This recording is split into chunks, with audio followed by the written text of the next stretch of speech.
Et salut tout le monde, c'est Jonathan l'apprenti jardinier, j'espère que vous allez bien, moi ça va nickel. On se retrouve aujourd'hui dans la serre pour parler un petit peu de ce qui s'y trouve, donc des plantes qui attendent un petit peu de passer à l'extérieur, d'attendre vraiment les beaux jours.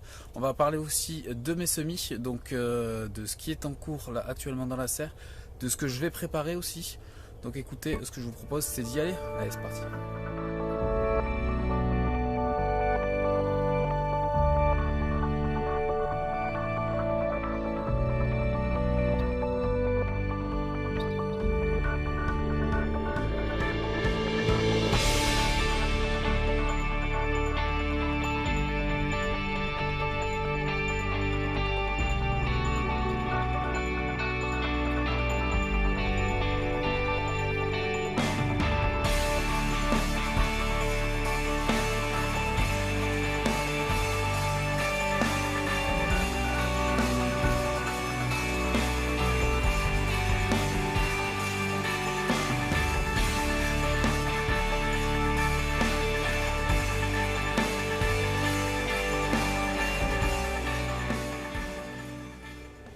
Avant de commencer, vous le savez, j'ai toujours quelque chose, une petite parenthèse à faire. Vous allez la trouver là, juste derrière moi. Et voilà, vous voyez un petit peu le désastre. Donc c'est fini pour elle, hein. C'est définitivement fini. La structure est morte, tout s'est envolé. Donc malheureusement là, je ne peux pas la récupérer. C'est une triste nouvelle. Adieu à elle. Ensuite, deuxième chose, je tenais à faire un petit coup de pub encore une fois pour une chaîne. Donc cette fois ce sera potager sol vivant olivier, pas notre olivier national du potager d'olivier, mais un autre olivier, donc potager sol vivant. Je vous mettrai les liens dans la description. Il a un peu plus de 2000 abonnés, donc écoutez, il a déjà fait sa petite communauté, c'est nickel. Donc ce que je vous propose c'est d'aller voir un petit coup sa chaîne et de laisser un petit commentaire, de vous abonner, tout ça, vous connaissez la suite. Faites-lui un petit coucou, ça lui fera plaisir. On commence par une petite vue d'ensemble de la serre et plus exactement des plantes qui s'y trouvent. Au moins on fait le tour rapidement. Donc pas mal de boutures de laurier et ma future mascotte, hein. Comme j'avais dit sur Facebook que ce serait un jardin sans nain de jardin. Donc celui-ci, écoutez, il est juste magnifique, hein. Tout d'or vêtu. Là c'est un petit clin d'œil à tous ceux qui sont là à dire ouais, ce que tu fais c'est nul. Bon bref, vous connaissez un petit peu ce qu'on appelle les haters, hein. Donc ce nain leur est gentiment adressé. On continue avec mon mandarinier qui pour sa première saison garde toutes ses feuilles. J'ai réussi à le protéger. Il va peut-être d'ailleurs me donner des fruits pour la saison qui arrive, hein, puisque je n'en ai encore jamais eu. Derrière on continue avec des boutures de laurier qui ont 1 an et demi maintenant, hein, coupées dans le sud. Et bon, il n'y a plus qu'à attendre que ça fasse des feuilles. Juste derrière, on a le laurier qui était parti d'une graine offert par Lionel de la chaîne Mon Jardin à ma façon, permaculture ou pas, je vous en parle tout le temps. Encore des boutures de laurier. Ici, on a des boutures de thym, encore une fois, données par Lionel. Un grand merci Lionel, je sais que tu regarderas cette vidéo. Ici, j'en avais déjà parlé, c'est la plante qui était destinée à la poubelle de la part d'une grande enseigne. Et qui repart tranquillement. J'ai découpé un petit peu tout le haut qui était abîmé et donc invendable. Et en parlant de plantes invendables, j'en ai eu d'autres venant d'une autre personne. Vous les voyez juste ici. Donc on a un kiwi. Et regardez, hein, c'est loin d'être mort, mais invendable apparemment pour les jardineries. Et juste derrière, un figuier bifère, je crois qu'ils appellent ça, qui donne donc des fruits 2 fois. Et comme vous le voyez, tout va bien pour ces fruitiers. Je ne comprends pas pourquoi les jardineries ne les donnent pas, hein, à des associations, à des communes pour pouvoir les planter plutôt que de les jeter. Ça nous parle écologie, tout ça, mais bon, dans les faits, on n'y est pas. Juste là, derrière, vous voyez un petit peu, bon, vous vous en doutez que c'est pas prévu pour la serre, ça. C'est ce qui va aller dans mon massif exotique, donc j'ai commencé à recevoir les premières. Je les ai mises ici pour les protéger du vent, hein, puisque les pots tombés, c'est loin d'être pratique pour ce genre de plantes. Donc elles sont ici en attente. Ensuite là, j'ai commencé à préparer quelques semis de fleurs. Donc côté gauche, on a du tournesol. Et côté droit, on a du ricin. Donc le ricin, moi, ce ne sera pas pour le potager. Encore une fois, c'est pour le massif exotique. Alors pour ceux qui ne savent pas à quoi ressemble le ricin, ça ressemble à ceci. Donc là, il y a deux variétés, on va dire. Une rouge, une verte. Alors c'est des choses que certains utilisent eux, pour le potager, notamment contre les dorifores. À savoir que les dorifores donc, se nourrissent du feuillage. Et le ricin est une plante toxique, donc le dorifore va manger le ricin en priorité, apparemment il en raffole, et donc va mourir intoxiqué par le ricin. Donc bon, c'est quelque chose que je n'ai jamais testé moi, mais à voir si certains l'ont fait. On continue ici avec de la canneberge. Pour ceux qui ne connaissent pas la canneberge, c'est du cranberry. Alors c'est pas des plantes que je vais garder moi, hein, c'est quelque chose que je compte offrir à un proche. Donc bon, on va vite passer là-dessus. Là, juste derrière, on a donc des pots avec des arbres dedans, notamment pour le défi de mode du jardin d'Alekil, de planter des arbres. Alors ici, on a un chêne, et là, on a ce que je pensais être un orme. Donc ça ne part pas de graines, c'est tout simplement des petits arbres qui commençaient à pousser dans ma jardinière, hop, sur la terrasse. Et celui-ci, bon, je devrais les séparer, mais ils étaient ensemble, donc je les ai laissés pour l'instant. J'espère que le chêne est toujours vivant. Juste derrière, on a un grenadier. Bon, celui-ci, j'invente rien. C'est un grenadier que j'avais commandé, notamment au niveau du massif exotique. Mais finalement, j'ai mis le bassin à sa place, donc il va falloir que je lui retrouve une place. D'ailleurs, il redémarre. Alors, je ne sais pas si vous allez voir un petit peu sur la vidéo, mais il redémarre gentiment. Juste derrière, on a un citronnier. Je suis obligé de prendre la distance, vu qu'il fait quand même une certaine taille. Alors c'est un citronnier que j'ai acheté en grande surface. Ah, d'ailleurs, je viens de découvrir ce qui a l'air d'être sa première fleur. C'est beau ça. Donc c'est un citronnier que j'ai acheté en grande surface, à Auchan pour être plus exact. Et accrochez-vous, je l'ai payé, hop, il y a l'étiquette juste ici, 15 €. 15 €, donc c'est magnifique. Il fait à peu près ma taille. Bon, j'ai à peu près ma taille, il m'arrive à l'épaule, allez. À l'épaule, en sachant qu'il y a le pot et que j'ai une légère pente. Mais bon, normalement un citronnier de cette taille là c'est bien plus cher. Seulement celui-ci n'avait pas de fruits, donc beaucoup moins cher. Juste derrière, on a un noisetier que j'ai déplanté, donc il repart tranquillement. Celui-ci en fait était tout simplement dans mon abri à bois, hein, donc loin d'être pratique. Donc je l'ai déplacé. Il avait un petit frère qui se trouve juste ici. Et là on a donc des boutures de sureau que j'ai faites. Alors j'ai plus la date, mais qui ont l'air de partir. Elles ont pris un coup de chaud. Elles ont pris un coup de chaud là. Il fait très bon aujourd'hui. Donc je pense qu'ils n'ont pas trop apprécié puisque la motte est humide. Donc à surveiller de près. Au niveau des semis, donc là on a de la laitue reine de mai qui démarre à peine. Et ce qui est fou, c'est que entre ces deux là, il y a presque 15 jours de différence. Et les deux démarrent à peine. Donc j'ai utilisé mes godets de tourbe que j'avais eu dans ma box, donc mon petit coin vert. Et une terrine. Je m'étais décidé à ne pas faire de terrine, mais malheureusement le manque de pot a fait que j'ai fini avec des terrines. Donc il va falloir que je repique tout ça, bref, tout ce que je déteste.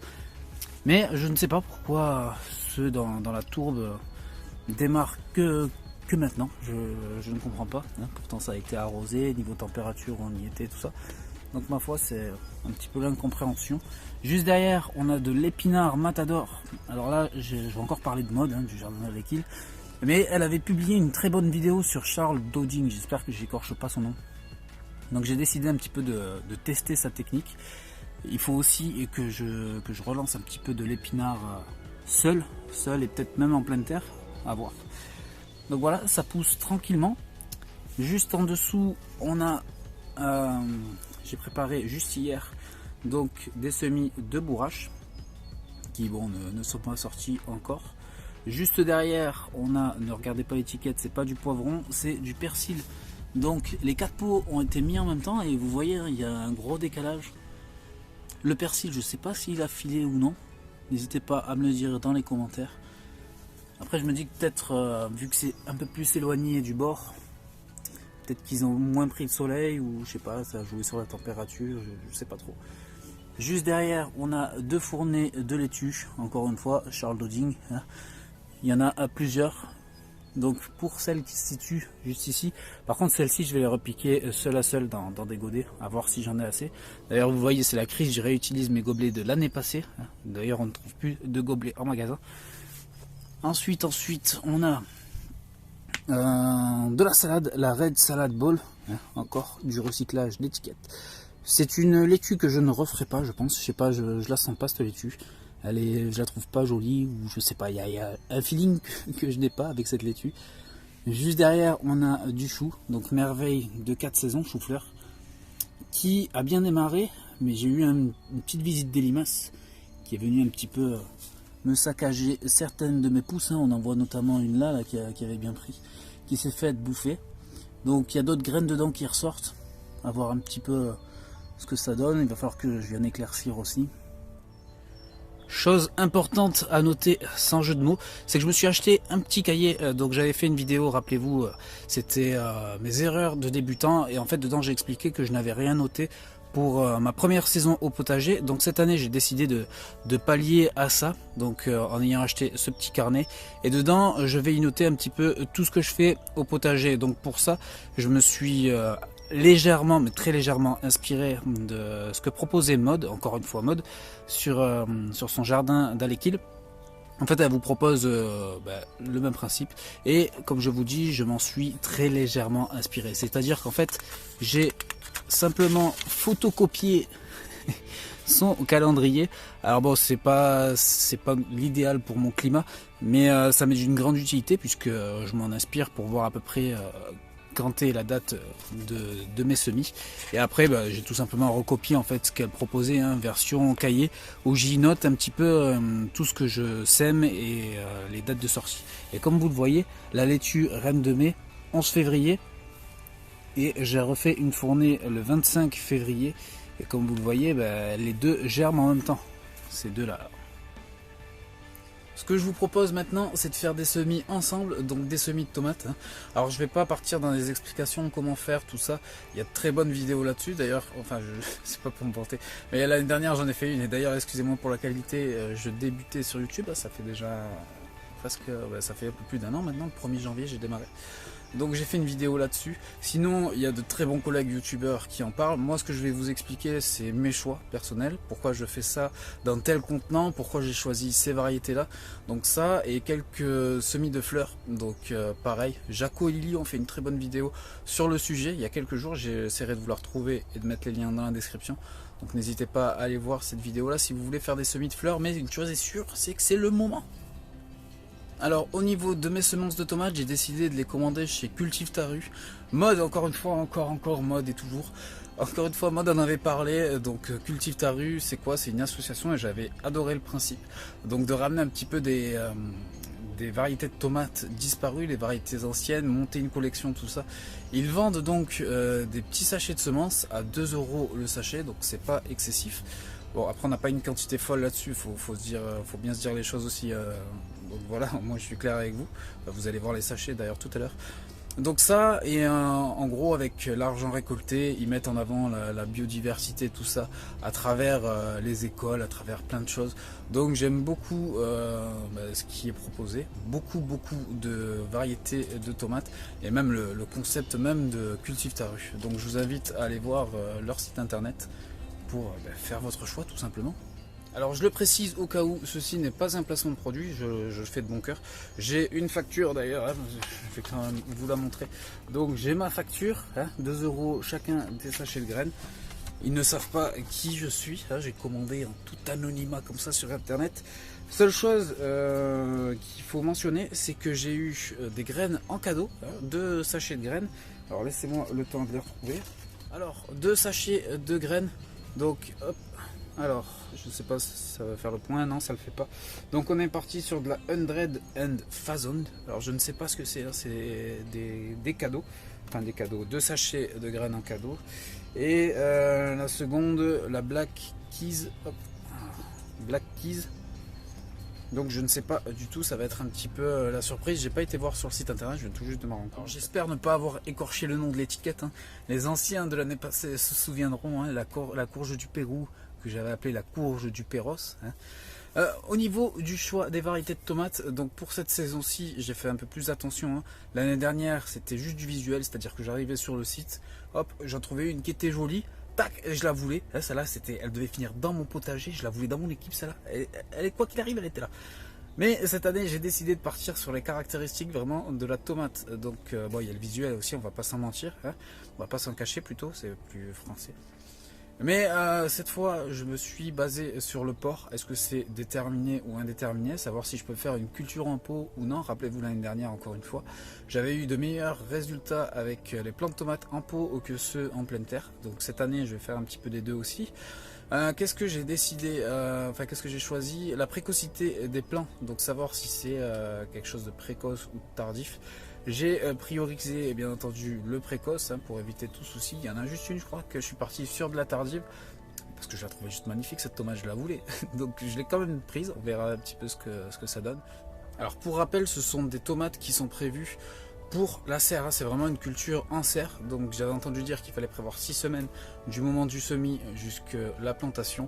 Alors moi là pour le coup, je vais partir sur 18 plants, donc enfin 18 semis. Les 18 ne seront certainement pas installés, hein, puisque bon, c'est de la culture en serre. Mais je prévois quelques graines qui ne germeront pas.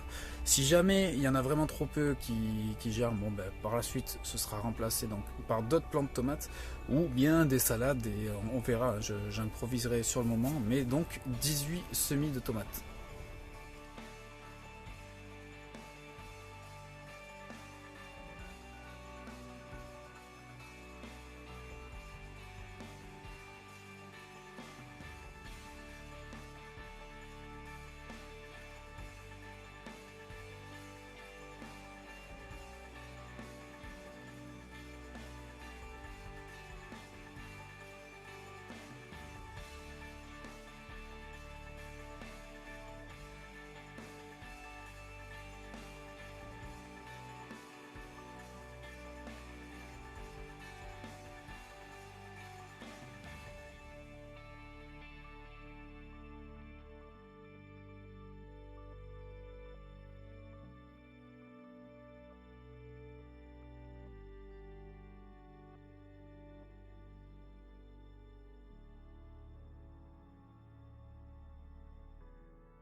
C'est là-dessus que je vous laisse les amis. Ciao tout le monde.